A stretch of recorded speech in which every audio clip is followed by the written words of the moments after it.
Hello dear students, मैं हूं doctor Archana Bhatia, associate professor, head of the department in commerce in DAV शताब्दी college Faridabad. आज regression analysis के 4th part को हम डिस्कस करने वाले हैं और इसके साथ मैंने आपको रिग्रेशन के हर एस्पेक्ट से परिचित करा दिया है। तो आइए देखते हैं इसका चौथा भाग। इसमें हम सबसे पहले स्टैंडर्ड एरर ऑफ एस्टिमेट के बारे में समझेंगे। जब हम बात करते हैं टेक्निक ऑफ रिग्रेशन एनालिसिस की, तो हमें मालूम है कि रिग्रेशन एनालिसिस की टेक्निक बहुत मददगार साबित होती है यदि हमने प्रिडिक्शन करनी हो या फिर पूर्वानुमान लगाना हो।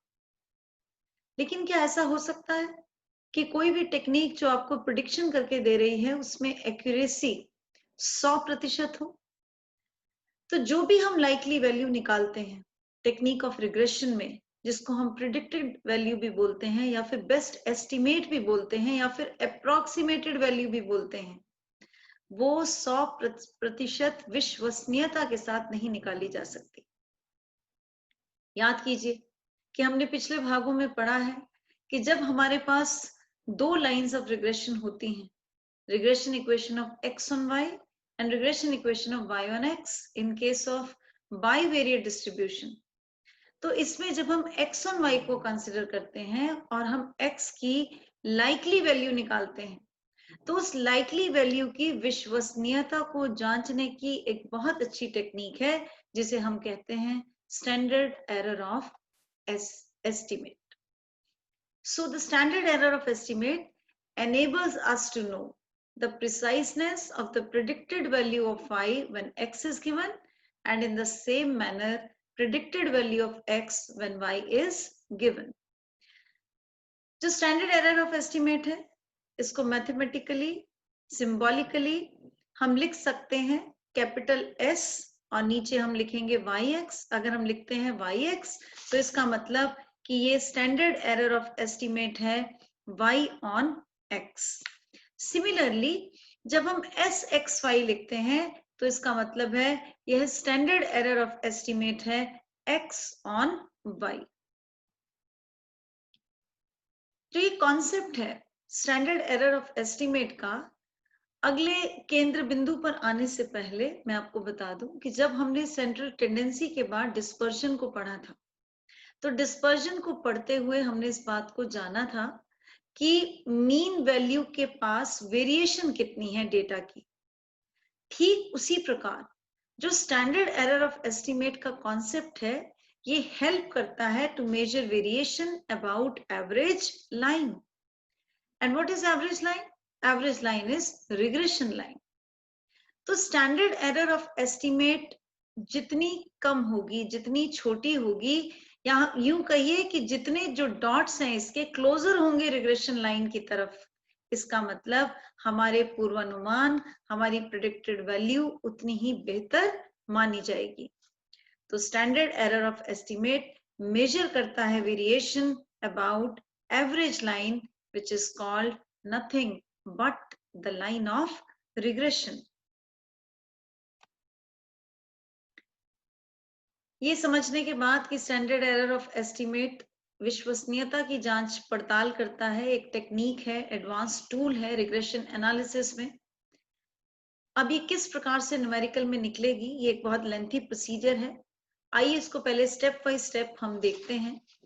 जो इसका सबसे पहला स्टेप है, इसमें हमें सबसे पहले रिग्रेशन इक्वेशंस निकालनी है। रिग्रेशन इक्वेशंस पहली निकालनी है y on x और दूसरी निकालनी है x on y। ये जो हम रिग्रेशन इक्वेशंस निकालेंगे, इनके द्वारा हम प्रिडिक्टेड वैल्यू निकालेंगे। यानी जो regression equation of y on x होगी, that is nothing but that is yc। yc का मतलब प्रिडिक्टेड वैल्यू भी है, yc का मतलब ट्रेंड वैल्यू भी है। तो इसी सिमिलर पैटर्न के अनुसार जब मैं यहाँ पर xc लिखूंगी, तो ये प्रिडिक्टेड वैल्यू है x सीरीज की। तीसरे स्टेप पर हम समेशन लेंगे, हम निकालेंगे sigma y minus yc। y हमारा ओरिजिनल डेटा है, हमारी ओरिजिनल वैल्यूज हैं, और जो yc है वो हमारी प्रिडिक्टेड वैल्यूज हैं, ट्रेंड वैल्यूज हैं। जब हम इसका समेशन लेंगे तो ये शून्य के बराबर आएगा या फिर शून्य के बहुत बहुत बहुत पास आएगा। सिमिलरली जब हम सिग्मा x माइनस एक्सी लेंगे, ये भी शून्य के करीब या फिर शून्य के बराबर होना चाहिए। ये इसलिए दोनों शून्य के बराबर होने चाहिए because these are the lines of best fit. So in the first step you need to compute the regression equations. In the second step, you need to compute the trend values or the predicted values. Then you need to check that sigma y minus yc and sigma x minus xc need to be 0. उसके बाद हम निकालेंगे sigma y minus yc whole square and sigma x minus xc का whole square. इसको निकालने के बाद हम लास्ट स्टेप में इसको फॉर्मूले में पुट कर देंगे, जिसमें पहला फॉर्मूला है which is called standard error of estimate of y on x, which is nothing but under root of sigma y minus yc का whole square divided by n. In the similar way, the standard error of estimate of x on y is equal to under root sigma x minus xc का whole square divided by n. Standard error of estimate को हम एक और फॉर्मूले से भी निकाल सकते हैं। ये फॉर्मूला है, यदि हमें standard error of estimate y on x निकालनी है तो ये बराबर होगा। देखिए पहले वाला जो सिंबल है वो किसका है? स्टैंडर्ड डेविएशन का सिंबल है। So standard deviation of y multiplied by under root 1 minus R square. और ये जो दूसरा सूत्र है ये है standard error estimate of x on y is equal to standard deviation of x multiplied by under root of 1 minus r square. आइए जो हमने स्टेप्स पढ़े हैं अभी उनको हम सविस्तार देखें कि किसी भी प्रैक्टिकल को करने के लिए ये सारे स्टेप्स कैसे लगेंगे। मैंने आपको पहले भी बताया कि स्टैंडर्ड एरर ऑफ एस्टिमेट एक लेंथी प्रोसीजर है, लेकिन अगर आप स्टेप बाय स्टेप इसको फॉलो करेंगे तो आप इसको आसानी से निकाल पाएंगे। तो ये पहला क्वेश्चन है, जो एक छोटा सा क्वेश्चन मैंने आपके लिए लिया है कि स्टैंडर्ड एरर ऑफ एस्टिमेट्स निकालिए फ्रॉम द फॉलोइंग डेटा। अब देखने से ही पता चलता है कि हमें कोफिशिएंट ऑफ कोरिलेशन गिवन है, हमें standard division of X given है, हमें standard division of Y given है। तो जो डेटा आपको मिलता है किसी भी न्यूमेरिकल में, उस डेटा को देखने के बाद ही आपको ये निश्चित करना होगा कि फॉर्मूला कौन सा लगेगा। तो ये जो आपको डेटा मिला है इसके हिसाब से ये फॉर्मूला लगेगा, that standard error estimate of y on x is equal to standard deviation of y which is 2.5 multiplied by under root of 1 minus r square which is 1 minus 0.5 का स्क्वायर। तो इसको हम सॉल्व कर लेंगे तो ये हमारे पास स्टैंडर्ड एरर ऑफ एस्टिमेट का आंसर आ गया। On the similar pattern, on the similar way, उसको अडॉप्ट करते हुए हम standard error of estimate x on y निकालेंगे which is बराबर standard deviation of x that is 5 given in the numerical multiplied by under root of 1 minus r square which is 1 minus 0.5 का square. ये हमारे पास answer आ गया 4.3. So in case of any numerical where you are given the standard deviation of x, standard deviation of y and coefficient of correlation and you need to calculate the standard error of estimate, you need to apply these above two formulas. ये जो दूसरा example है ये थोड़ा बड़ा है क्योंकि इसमें हम सारे स्टेप्स लगाएंगे और मैं अपनी तरफ से पूरा प्रयास करूंगी कि आपको स्टेप दर स्टेप ये न्यूमेरिकल समझ में आए। देखिए इंडिविजुअल सीरीज है, आपको एक x दे रखा है और साथ में y दे रखा है। आइए बढ़ते हैं न्यूमेरिकल की तरफ। ये हमने जब भी न्यूमेरिकल हमें सॉल्व करना होता है तो हमें एक शीट पे इसको खोल लेना चाहिए और खोलने के बाद सारी वैल्यूज को पेस्ट करने के बाद डियर स्टूडेंट्स हमें एक बारी सारी वैल्यूज को भी देख लेना चाहिए। देखिए सबसे पहले है सीरीज x। इस पूरी सीरीज को जब मैं ऐड कर दूंगी तो ये समेशन x के बराबर आएगी। सिमिलरली जब मैं पूरी y सीरीज को ऐड करूंगी तो ये समेशन y के बराबर आएगी। अब मैं नंबर ऑफ आइटम्स को काउंट करूंगी 1 2 3 4 5। अब अगर मैं 30 को 5 से डिवाइड कर दूंगी तो मेरे पास अर्थमेटिक मीन आएगा जो 6 के बराबर है। और 6 नंबर कैसा है? होल नंबर है। सिमिलरली जब मैं 40 को नंबर ऑफ आइटम्स 5 से डिवाइड करूंगी तो मेरे पास 8 आएगा जो y बार है। अर्थात इस सीरीज में x बार और y बार दोनों होल नंबर्स हैं। तो जैसे ही ये दोनों होल नंबर्स हैं और मैं रिग्रेशन इक्वेशंस को कंप्यूट करने लगूंगी तो अब मुझे ये बात यहाँ पर समझ आनी चाहिए कि रिग्रेशन कोफिशिएंट्स को कंप्यूट करने का मैं जो तरीका लगाऊंगी that should be based on arithmetic mean because both x bar and y bar are in whole numbers. अब मैंने निकाला x माइनस एक्स बार। x बार मेरे पास क्या था? 6 था। मैंने लिखा 2 माइनस 6 माइनस 4, 10 माइनस 6 प्लस 4। इस तरह से x के हर आइटम में से मैंने 6 को माइनस कर दिया और ये मेरे पास वैल्यूज आ गई। उसके बाद मैंने लिखा सिग्मा x माइनस एक्स बार और मुझे मालूम है कि sigma x minus x bar is always 0 because the algebraic sum of deviations taken from arithmetic mean is always 0. अब मैंने निकाला y माइनस वाई बार।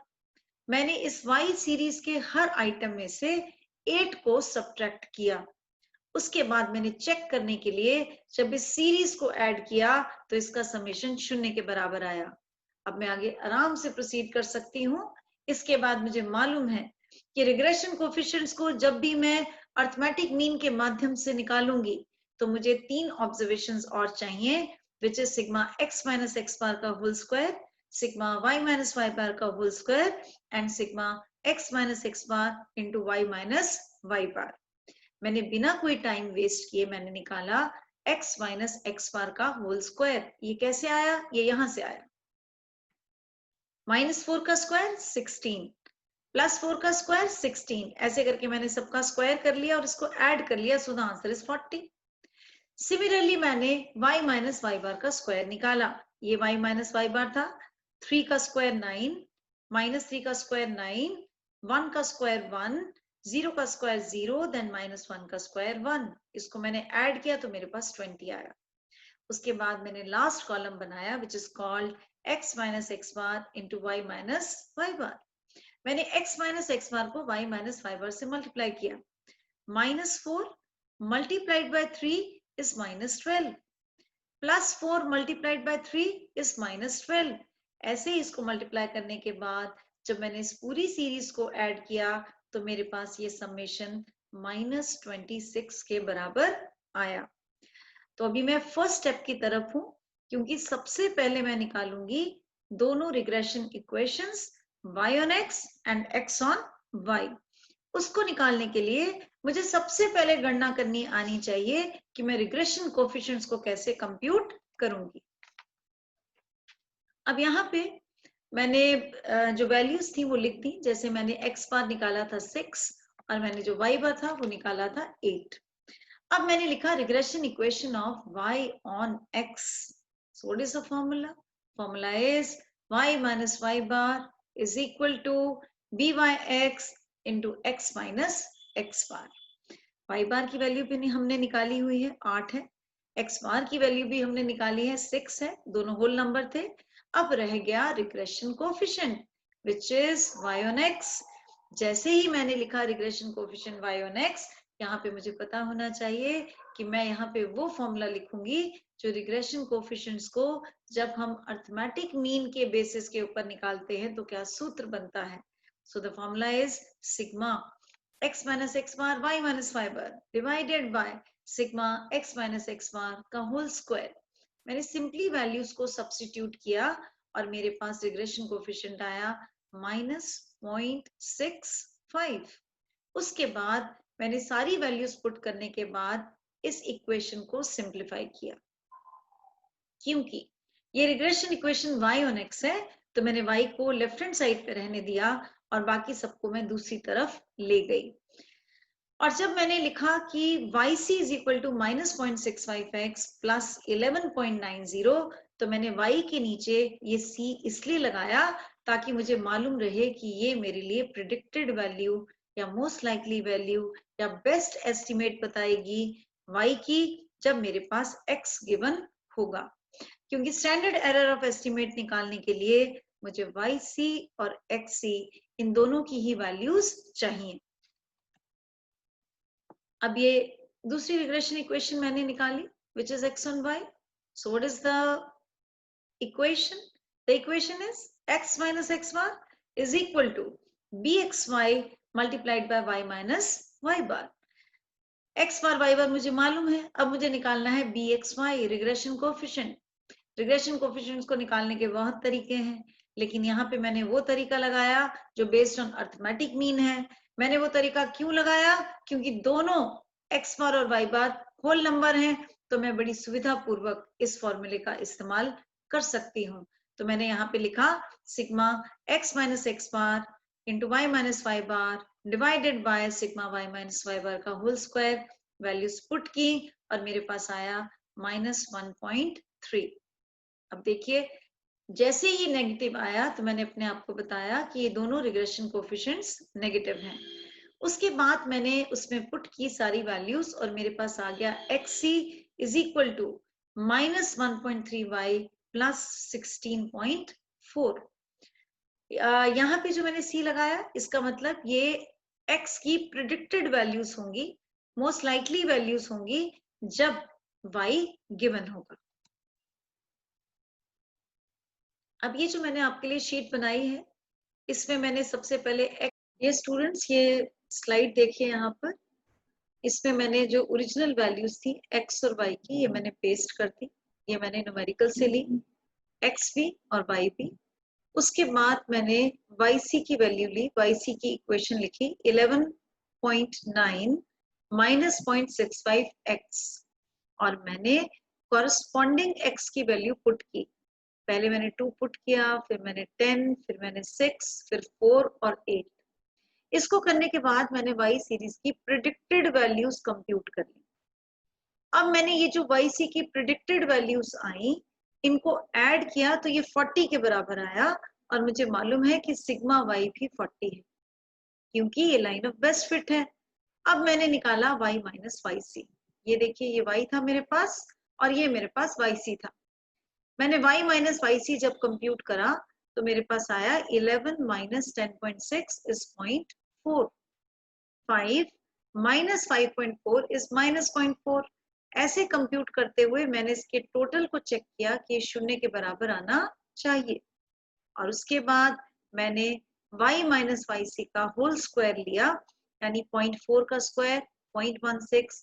ऐसे मैंने सबका स्क्वायर इस कॉलम में लिखा और इसको ऐड किया, तो ये मेरे पास आया सिग्मा y माइनस yc का square which comes out to be 3.1।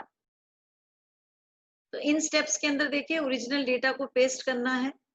उसके बाद मैंने yc की इक्वेशन लिखी, yc is equal to 11.9 minus 0.65x। मैंने x की कॉरस्पॉन्डिंग वैल्यूज पुट करते हुए yc की एस्टिमेटेड वैल्यूज को निकाल लिया। सिग्मा y और सिग्मा yc इसका टोटल बराबर आना चाहिए, मैंने चेक कर लिया। उसके बाद मैंने निकाला y माइनस yc, और सिग्मा y माइनस yc शून्य के बराबर आया, because this is line of best fit. और लास्ट में मैंने y माइनस yc का होल स्क्वायर निकाला, और अब मैं फॉर्मूला लगाने के लिए बिल्कुल तैयार।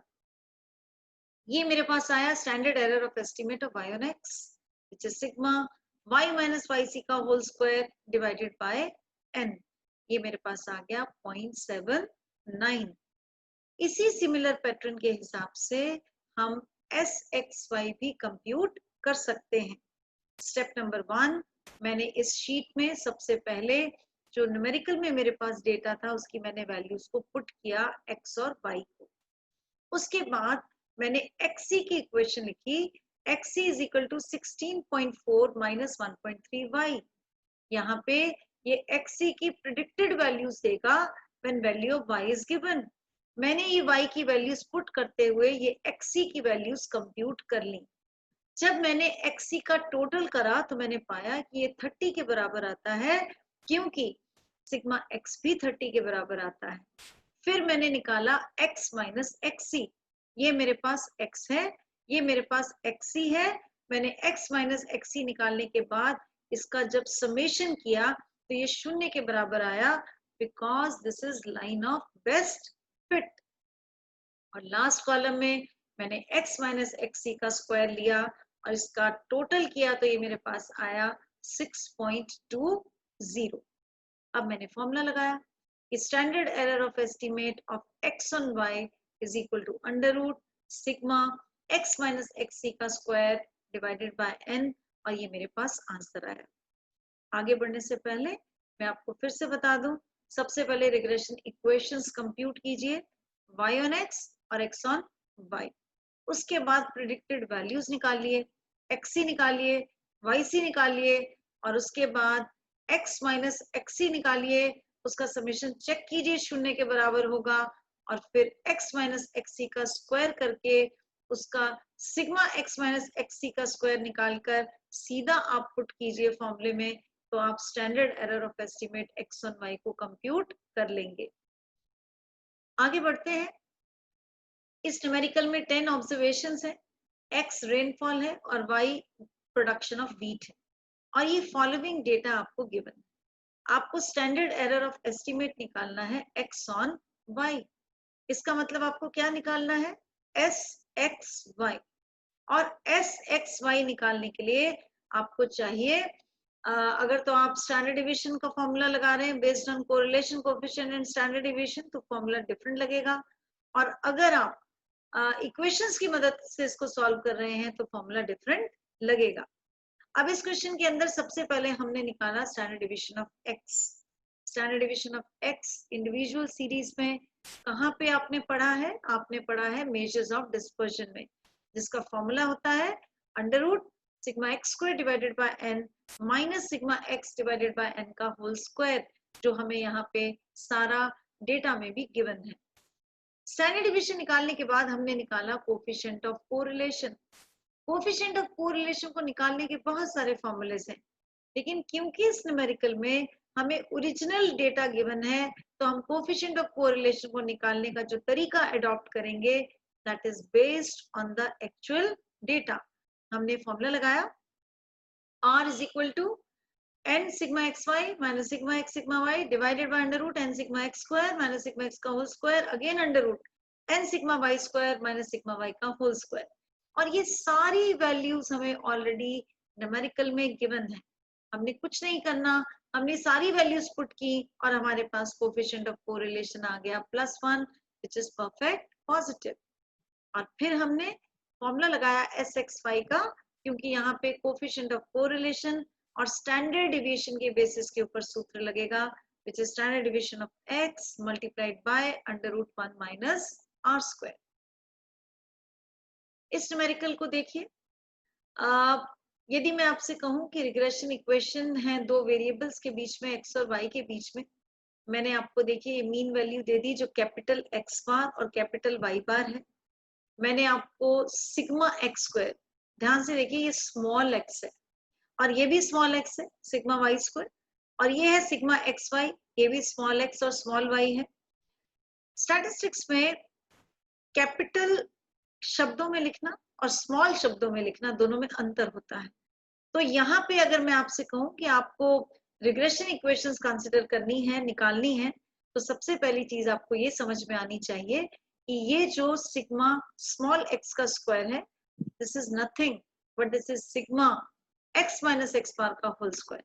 यानी इस क्वेश्चन में रिग्रेशन कोएफिशिएंट्स को हम based on actual arithmetic mean calculate करेंगे, बिकॉज जो हमारा अरिथमेटिक मीन है दैट इज होल number.